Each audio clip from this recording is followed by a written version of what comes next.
Marta Santos Páez, que un placer de tenerte aquí con nosotros en Puebla, en nuestro congreso, y también de pues poder aportar toda la experiencia que tienes de tantos años trabajando para la niñez del mundo. Es un gran placer estar en Puebla, estar en el Congreso de Jucone, que es una fundación muy reconocida, y bajo tu liderazgo una alegría aún más grande. Ay, perfecto. Mira, pues vamos, sabemos que en el país tenemos mucha información, tanto del INEGI como de Coneval, como de Sanud, de la situación de violencia que pasan los niños en México. Pero ¿nos puedes hablar un poquitín del impacto que la violencia tiene en los niños, no solo los niños mexicanos, los niños de todo el mundo? Claro. Bueno, antes de más es muy importante reconocer que la violencia sigue siendo muy invisible y muchas veces es aceptada como una forma de educar o de corregir a los niños. Es una forma de enseñar una lección por algo que han hecho menos bien y no se reconoce como un problema. Y los niños sienten eso como algo profundamente, es un gran dolor porque de alguna forma no se les reconoce el sentido de responsabilidad. Su dignidad se siente herida, ¿no? Ahora, cuando la violencia ocurre, sea porque se pega a un niño, porque el niño ha sufrido una situación de abuso sexual o porque ha sufrido el acoso en la escuela, es muy importante reconocer que eso afecta su salud, su desarrollo. Para los niños más pequeños puede en realidad comprometer el desarrollo del cerebro, la capacidad cognitiva de relacionarse con otros, su capacidad de enfrentar y cambiar las situaciones de adversidad. Afecta la educación y la capacidad de aprender. Y muchas veces genera una transmisión entre generaciones de violencia. Entonces, prevenir y proteger a los niños de la violencia es una forma de ayudar a las naciones en realidad a alcanzar niveles de progreso social que se beneficia a todos, no solamente a los niños. No, hay que enfocar eso y hay realmente la realidad que puede afectar todo lo que tiene el aspecto cognitivo y también lo que puede beneficiar los ciudadanos y en México en particular con el bono demográfico que tenemos, pues realmente hay que invertir muchísimo en la infancia. Es que por un lado, para utilizar un dato global, es muy triste que cada 5 minutos tengamos un niño que muere en el mundo como resultado de la violencia, ¿no? Es 1 billón de niños entre menores de 14 años que sufren alguna forma de violencia en el mundo cada año. Esto es mitad de los niños del mundo. Significa que para ellos el modelo de educación, de protección, implica alguna forma de violencia. Ellos lo van a replicar porque es el modelo que miran en su casa, en su escuela, en su comunidad, en su barrio, y eso nos va a ayudar a crear sociedades pacíficas y un mundo sin violencia y sin guerra, ¿no? Entonces ayuda a todos. Y el costo de la violencia cada año en el mundo son 7 trillones de dólares americanos. Es tan alto. Este dinero se podría invertir en una salud de calidad, educación de calidad, una primera infancia, apoyando a las familias que quieren el mejor para sus niños y tantas veces no tienen la oportunidad porque no tienen un empleo, porque no tienen una casa, porque se sienten afectados por un sismo y la ayuda no llega tan deprisa. Y todo eso se puede corregir y prevenir. No, absolutamente. Mira, tocando en otro tema, nosotros también tenemos mucha información del castigo corporal, tanto a nivel mundial como a nivel de México, América Latina, pero realmente es algo que nos preocupa mucho, el impacto que tiene el castigo corporal y también el hecho como actores de sociedad, cómo tenemos que influir y cómo tenemos que también tomar acciones para que el castigo corporal, que realmente no lleva a ningún resultado positivo para el niño, que realmente pues y que seguimos también la ley, porque de acuerdo con la ley mexicana pues el castigo corporal no está permitido. ¿Y me puedes hablar un poquitín de eso? No, eso es tan importante. Es una forma aún muy invisible, sobre todo cuando ocurre en el seno de la familia, del hogar, porque se cree que la vida privada de la familia de alguna forma prevalece en relación a la intervención del Estado. Y muchas familias piensan que el castigo corporal es la mejor forma de educar a sus niños. En realidad, UNICEF hizo algunos estudios alrededor del mundo y los datos son muy impresionantes al respecto. Por un lado, reconoce que la media a nivel del mundo son más de 70% de las familias utilizan el castigo corporal para disciplinar, educar, corregir a sus niños. Pero cuando las mismas familias se les da la oportunidad de reflexionar sobre si consideran si es necesario el castigo corporal, más de 90% consideran que no es necesario, pero no saben qué hacer.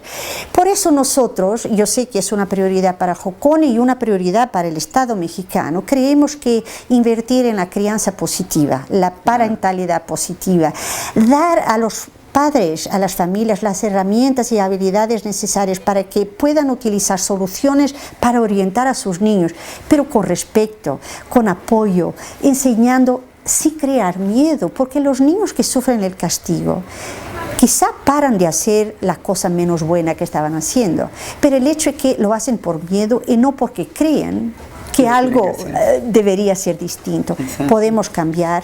Y en ese al respecto, yo creo que es muy bueno que la ley mexicana de 2014 ahora tenga una prohibición de la violencia contra la infancia en general. Nos da mucho alento reconocer que en la región latinoamericana casi todos los países tienen una prohibición de los castigos corporales al interior de la familia. Y en realidad tenemos mucha esperanza en Naciones Unidas que la región latinoamericana pueda ser la primera en que todos los países tengan esa prohibición.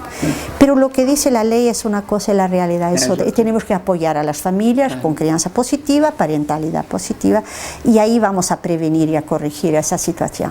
Sí, no, muchas gracias. En realidad también, como sabes, el título del Congreso es a crear ambientes de paz para que los niños se puedan desarrollar a su pleno potencial. Pueden ser niños claro, felices. Tener la alegría. Es lo que queremos. ¿Cómo lo ves? ¿Qué acciones podría tomar el gobierno mexicano, el gobierno de Puebla, a nosotros, sociedad civil, para realmente acelerar este proceso en los países, aquí en México, pero también en otros países? En otros países. Bueno, antes de más, la creación de una cultura de paz y un mundo de paz es una prioridad para Naciones Unidas y para el nuevo secretario general, que es realmente su primera prioridad, y la inversión en la prevención es el camino, ¿no? Sí. Y creemos que la inversión en la prevención empieza en la familia, apoyando a los futuros padres para que tengan, las habilidades para ser confiantes en su maternidad, parentalidad, y que puedan ayudar a los niños desde el inicio a tener el mejor entorno protector, de afecto, de comprensión, de amor y de alegría, ¿no? Incluso cuando hay desafíos para la familia de pobreza o de sismos o de conflictos, la unidad familiar ayuda a afrontar la adversidad con confianza y con capacidad de tener resiliencia, ¿no? Por otro lado, es muy importante que el liderazgo del Estado, del gobierno, como es el caso del gobierno mexicano, pueda traducir ese compromiso en grandes mensajes que todos entiendan, ¿no? Una campaña a nivel del país que pueda evidenciar la importancia de la infancia, la importancia de invertir en la infancia, la importancia de asignar recursos presupuestarios para políticas públicas, para servicios de calidad para la infancia, van a ayudar, por un lado, a prevenir la ocurrencia de la violencia. Pero cuando ocurre, para tener las respuestas inmediatas, tempranas, para apoyar al niño, su familia, su comunidad, porque si no hacemos eso, los niños no son víctimas de un incidente aislado. No. Es cumulativo el impacto de la violencia y eso tiene que cambiar, ¿no? Por otro lado, yo creo mucho que tenemos que dar espacio a los propios niños, ¿no? Tenemos que darles plataformas donde puedan reflexionar sobre nosotros, sobre las causas profundas de la violencia, cuándo ocurre, por qué ocurre, desde su punto de vista y cómo miran las soluciones. Y algunas veces son muy sencillas. Por ejemplo, muchos niños nos dicen, si pudiéramos tener debates en la escuela, con la participación de los maestros, los profesionales, la sociedad civil, las autoridades locales, la alcaldía, sobre qué riesgos tenemos en nuestra comunidad y cómo podríamos corregirlos.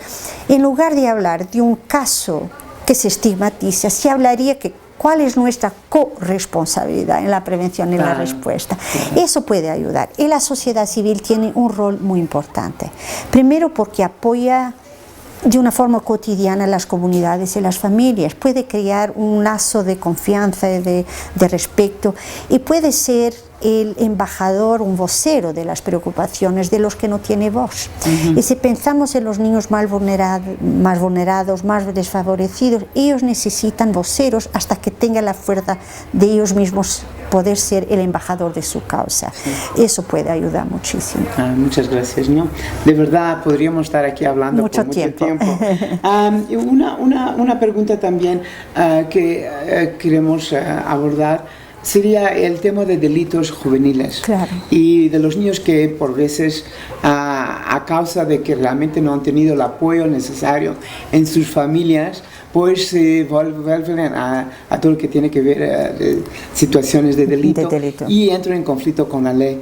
Aquí pues en México ahora mismo hemos salido con una nueva ley en ese sentido, pero ¿cómo ves en todo el mundo y cómo podríamos nosotros continuar a apoyar nuestros jóvenes en el sentido correcto para que realmente puedan terminar siendo los ciudadanos que queremos que sean para México? No, ese es un tema tan importante. Primero porque existe una percepción en muchos países que cuando existe inseguridad para la sociedad, la causa son los niños y los jóvenes, ¿no? Y en realidad muchas veces se promueven en los medios de comunicación social, por ejemplo, datos que no corresponden mínimamente a la realidad. Y en muchos países las estadísticas, en todos los países, las estadísticas de asociación de niños y jóvenes en la práctica de delitos es muy baja, por crímenes muy poco importantes, sobre todo de ataques a la propiedad. Es muchas veces cosas pequeñas porque tiene hambre, porque necesitan algo muy rápidamente. Y esas estadísticas, que son 0.01 o algo más bajo aún, se transforman dando la impresión que los niños y jóvenes son los causadores de la instabilidad. Bueno, ese es un punto. El segundo, como decías, no se invierte suficientemente en el apoyo a la familia y el apoyo a la infancia para que, por ejemplo, la educación sea de plena calidad, inclusiva, donde todos los niños puedan aprender las habilidades y competencias para ser responsables, que lo quieren ser, pero construyendo espacios de paz y de respeto para todos, ¿no? Y cuando eso pasa, los niños salen de la escuela muy temprano para apoyar a sus familias, porque la escuela no les da la respuesta de que necesitan, y son niños que están muy vulnerables a ser manipulados por maras y pandillas, por grupos de crimen organizado, que los manipulan para practicar delitos, para pasar armas, para pasar droga, para ser observadores de situación de tráfico de personas, y al final los que pagan la cuenta son los niños y no los grupos que los utilicen y manipulan.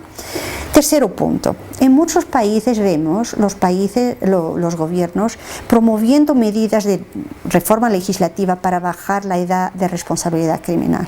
En la región de América Latina eso está pasando, que lo miramos con mucha preocupación. Bajando la edad, estamos invitando a los grupos de crimen organizado y otros a que utilicen niños aún más jóvenes, que estén bajo esa edad. Y no vamos a corregir la situación de los propios niños víctimas. Y sabemos que los niños que son privados de libertad entran en una prisión, una cadena, en una escuela de crimen, donde están en contacto con personas que son verdaderamente los criminosos muy peligrosos para la sociedad. Y eso genera un ciclo de involucramiento con el delito que no ayuda a la sociedad. Pero la prevención es posible. Nosotros defendemos soluciones de justicia restaurativa, donde construir soluciones que los propios jóvenes responsables por algún delito puedan comprometerse a corregir el daño que ha sufrido una víctima con el apoyo de la familia y de la comunidad, puede cambiar. Y los países que lo han utilizado han reducido en más de 50% el nivel de involucramiento de jóvenes con el delito, y algunas veces mucho más. Entonces es un camino a seguir, y queremos mucho trabajar con México para que pueda implementar medidas de esa naturaleza. No, hay que aprender por las buenas prácticas de otros países y ver cómo podemos realmente a mejorar esa situación. Yo sé que tienes que ir para coger avión para Nueva York. Muchas gracias, no sé, de verdad, muchas gracias por venir a Puebla.